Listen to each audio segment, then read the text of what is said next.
ये किसका श्राप था? वरुण जी का। और माता दिति यानी दैत्यों की माता का श्राप था कि आप जाओ, आपके पुत्र जन्म लेते ही मृत्यु को प्राप्त होंगे। तो देवकी माता के 6 पुत्र मृत्यु को प्राप्त हुए कि नहीं?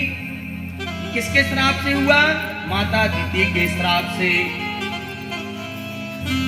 हमने कल की कथा में रसपान किया और हमने सुना, कल हमने संक्षेप में एक कथा कह दी थी, सुन लीजिए उसको। ब्रह्मा जी के पुत्र, धर्म के 4 पुत्र हुए थे, नर और नारायण, हरि कृष्ण और नर और नारायण। नर और नारायण भगवान नारायण के ही अंश अवतार थे। उन्होंने बद्री विशाल जाकर के कठोर तपस्या करी। इंद्र डर गया और 16,100 अप्सराओं को भेजा उनकी तपस्या भंग करने के लिए। भगवान नर ने जंघा पर हाथ पटका और ऋषि जी को उत्पन्न कर दिया और कहते जाओ इंद्र को सौंप देना। सभी अप्सराएं नर नारायण के सामने नतमस्तक हो जाती, प्रभु हमें दासी रूप में स्वीकार करिए। तब नर नारायण भगवान कहते हैं, मैं 28वें द्वापर में 28वें वराह कल्प के 28वें द्वापर में मैं कृष्ण और नर जो है अर्जुन के रूप में जन्म लेंगे, तभी मैं आप लोगों को स्वीकार करूंगा। और आगे कथा आती है कि जब भगवान कृष्ण कन्हैया का विवाह हो जाता है, रुक्मणी जी के एक पुत्र हो जाते प्रद्युम्न जी, तो जामवती की भी इच्छा होती है कि मेरा भी पुत्र आपके स्वरूप हो, दिव्य हो। तो कृष्ण भगवान शंकर भगवान की आराधना करते हैं, उपमन्यु जी को गुरु बना करके। और भगवान शंकर जब प्रसन्न होते हैं तो वह भी आशीर्वाद देते हैं कि हे नारायण, आपकी वंशावली में आपके 16,108 विवाह होंगे, सभी पत्नियों से 10-10 पुत्र होंगे। जाओ मैं आपको आशीर्वाद देता हूं। और यहां नर नारायण पहले ही बोल चुके हैं। आगे चल करके नर नारायण का युद्ध प्रहलाद जी से होता है। कभी ये कथा आप लोगों ने नहीं सुनी होगी। प्रहलाद जी से युद्ध होता है। कैसे? एक बार भृगु महाराज के पुत्र चमन मुनि बहतेश्वर नामक तीर्थ यात्रा में गए थे। वहां रेवा नदी पर उतरे तो एक भयंकर सर्प ने मुनि को जकड़ करके पाताल लोक ले गए। पाताल में ले जाकर के उन्होंने वहीं छोड़ दिया और वहां पर प्रहलाद जी रहते थे। उन्होंने देखा और प्रसन्न हो गए। प्रहलाद जी ने कहा कि हे प्रभु, हे महाराज, हमें बताएं कौन कौन से पवित्र तीर्थ स्थल है जिनका दर्शन करने मात्र से जीव का परम कल्याण हो जाता है। कौन कहते हैं? प्रहलाद जी। प्रहलाद जी की कथा सुनी हुई है ना भागवत जी में। वही प्रहलाद जी कह रहे हैं भृगु महाराज से। और प्रहलाद जी से कहते, नैमिषारण्य, चक्र तीर्थ, पुष्कर तीर्थ, अनेक तीर्थ हैं जिसका वर्णन हम अपनी वाणी से नहीं कर सकते। ऋषि ने कहा नगरवासियों को लेकर के नैमिषारण्य क्षेत्र चलो और स्नान करने के बाद धनुष बाण लिए हुए तो तपस्वी तपस्या कर रहे थे। और वह कौन थे? नर और नारायण थे नैमिषारण्य क्षेत्र में। प्रहलाद जी ने कहा, अरे तपस्वी वेश में इनको धनुष बाण लेने की क्या जरूरत है? प्रहलाद जी के मन में विकार आ गया। अरे लिए हुए हैं, रहने दो। किसी को टांग अड़ाने की वो रहती है ना, तो फिर टांग अड़ाने में पीटे ही जाते हैं बीच वाले। बोलो राधे राधे। 2 तो बच जाते हैं, तीसरा पिट जाता है। यदि वही बीच में आ गए काट पड़ ही जाता है, बोलो राधे राधे। तो यही भाव बता रहे हैं, अन्यथा लीजिएगा। तो यही अब प्रहलाद जी के साथ हुआ। उन्होंने कहा ये तपस्वी हैं और इनको धनुष बाण की क्या जरूरत, क्या काम है? अरे ये तो परस्पर विरोधी स्वभाव के हैं। तपस्वी तो सिर्फ तपस्या करते हैं, भगवान का भजन करते हैं, इनको लड़ने की क्या जरूरत, ये तो परस्पर विरोधी स्वभाव के हैं। अरे ब्राह्मण को तो तपस्या करनी चाहिए, धनुष बाण की उन्हें क्या आवश्यकता है? अरे उनके मस्तक पर जटा मुकुट और उन्हें तिलक धारण कर रखा है, ये दोनों तो दिखावा मात्र कर रहे हैं। कौन कह रहा है? प्रहलाद जी कह रहे हैं। प्रहलाद जी की बातों को सुनकर नारायण ने पूछा, ने कहा युद्ध और तपस्या हम समान रूप से कर लेते हैं, फिर इस विषय में आप क्यों पूछ रहे हैं? कहने का भाव जिस लगन से हम तपस्या करते हैं उसी लगन से युद्ध भी कर लेती है, तो समान भाव है हमारे अंदर। इसमें हमको वो नहीं कि हम युद्ध बस करना जानते हैं, तपस्या नहीं जानते, तपस्या जानते तो युद्ध करना नहीं जानते। अरे कभी कभी सनातन धर्म की रक्षा के लिए जो है उठाना पड़ता है। कोई विरोधी तत्व आ जाए तो हाथ जोड़ते रहेंगे क्या? बताइए, हमारे गुरुजनों ने कितनी मेहनत नहीं करी, कितना इस धर्म को अपने लाइन पर लाने के लिए। नहीं तो आप लोगों ने इतिहास बहुत पढ़ा है कि कितने गद्दी पे आए, कितनों ने राज शासन किया, कितनों ने मंदिर तोड़े, मंदिर तोड़ करके क्या बना लिया आप लोग सभी जानते हैं। तो जब तक कोई शस्त्र नहीं उठाता है, शास्त्र के साथ शस्त्र की भी जरूरत है सभी को। शास्त्र क्या? ज्ञान, विवेक, धर्म के प्रति रुचि की। धर्म क्या सिखाता है हमको? यदि धर्म क्या है? धर्म सतमार्ग पर चलने का साधन है।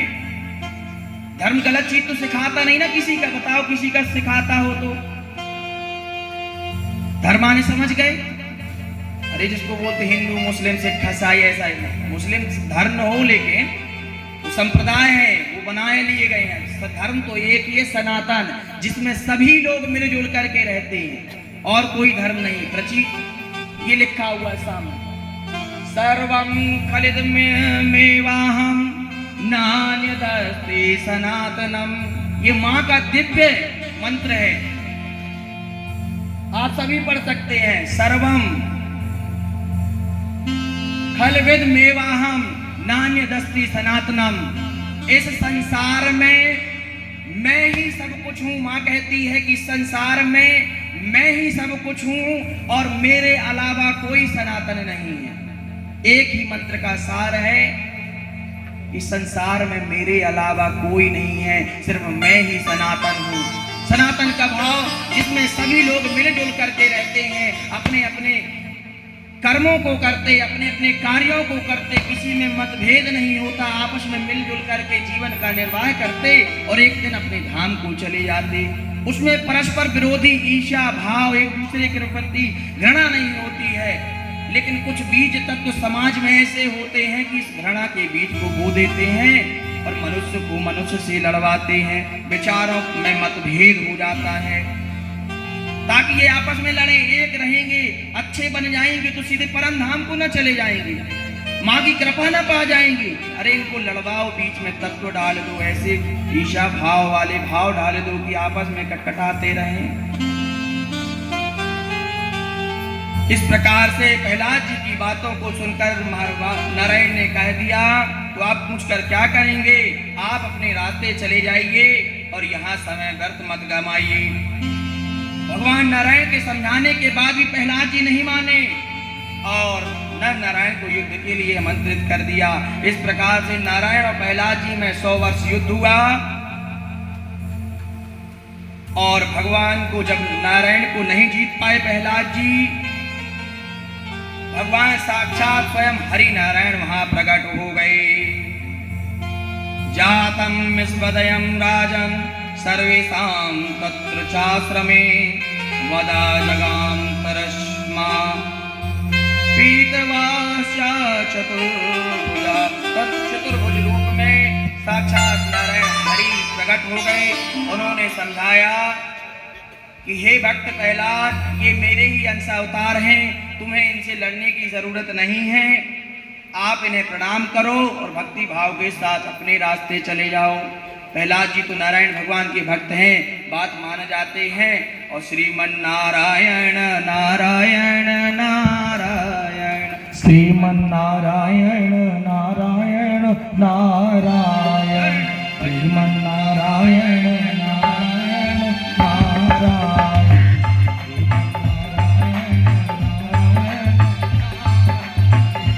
लक्ष्मी नारायण नारायण नारायण,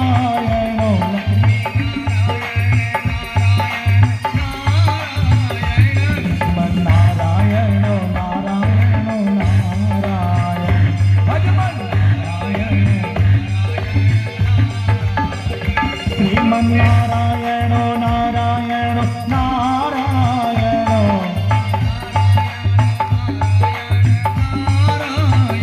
श्रीमन नारायण नारायण नारायण, श्रीमन भजमन नारायण नारायण नारायण, भजमन नारायण नारायण नारायण।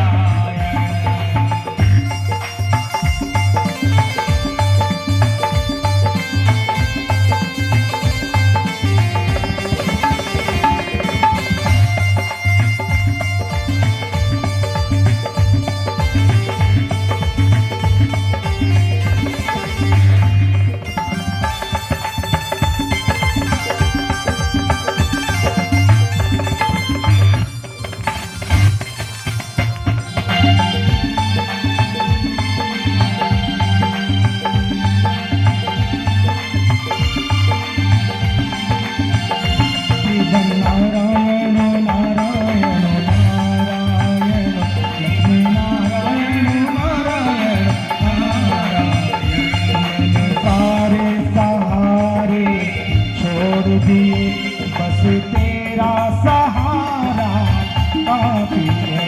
मैंने सारे सहारे छोड़ दिए, बस तेरा सहारा काफी है। मुझे चाह नहीं दुनिया भर की, मुझे चाह नहीं दुनिया भर की, बस तेरा नजारा काफी है। मैंने सारे सहारे छोड़ दिए, बस तेरा सहारा काफी है।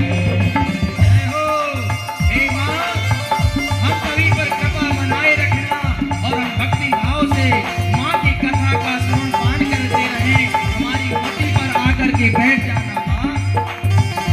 क्या कहना?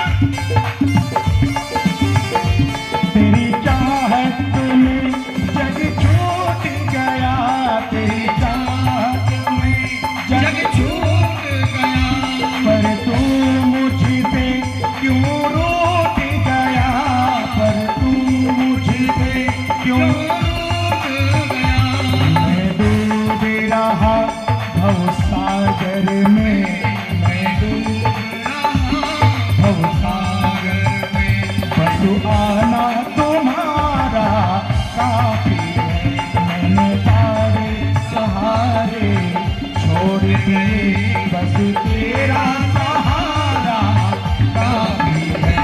मैंने सारे सहारे छोड़ गए, बस तेरा सहारा काफी है।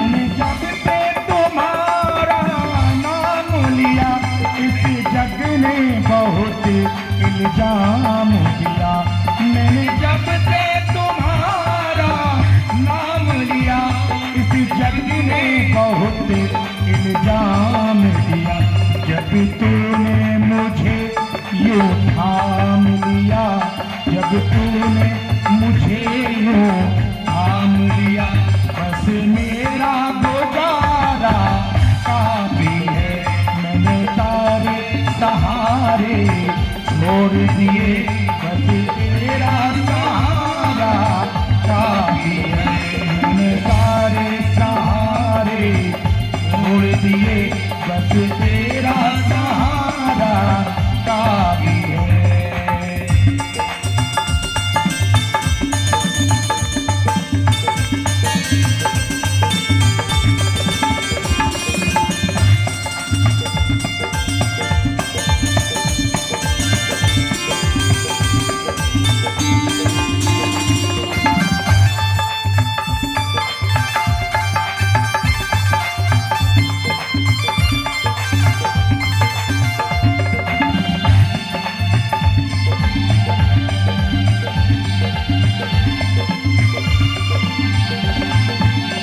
मैंने तेरे लिए ही जो भी लिया और छोड़ जगत का भोग दिया।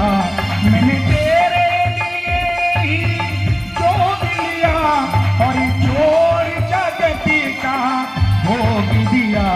रो रो के बुलाना काम मेरा, रो रो के बुलाना काम मेरा, बस आना तुम्हारा बाकी है। मैंने तारे सहारे छोड़ दिए, बस तेरा सहारा काफी है। मैंने तारे सहारे छोड़ दिए, बस तेरा सहारा काफी है। मैंने तारे सहारे छोड़ दिए, बस तेरा सहारा काफी है। मैंने तारे सहारे छोड़ दिए, बस तेरा सहारा काफी है। बोले चैतन्य मैया की जय हो। बोले कृष्ण कन्हैया भगवान की। कल सभी ने कृष्ण कन्हैया प्रकट उत्सव मनाया और मां विंध्यवासिनी का प्रकट उत्सव मनाया कि कैसे योग माया के रूप में साक्षात जगत जननी अष्टभुजाएं धारण करके मां ने जन्म प्रकट हुई। और मां ने कहा कि कंस तू मुझे क्या मारेगा, तुझे मारने वाला तो पैदा हो गया है। कंस चिंतित था, सभा करी, सारे अपने दैत्यों को भेजा। पूतना गई, भगवान ने पूतना का उद्धार किया। बकासुर, वत्सासुर, धेनुकासुर, लोमासुर, अनेक तृणावत, अनेक राक्षसों को भेजा कंस ने। प्रभु ने उनका सभी को अपने धाम पहुंचा दिया। भगवान ने 7 वर्ष की आयु में इंद्र के अभिमान को चूर करने के लिए अपनी बाएं हाथ के कनिष्ठ का अंगुली के नख से भगवान ने गिरिराज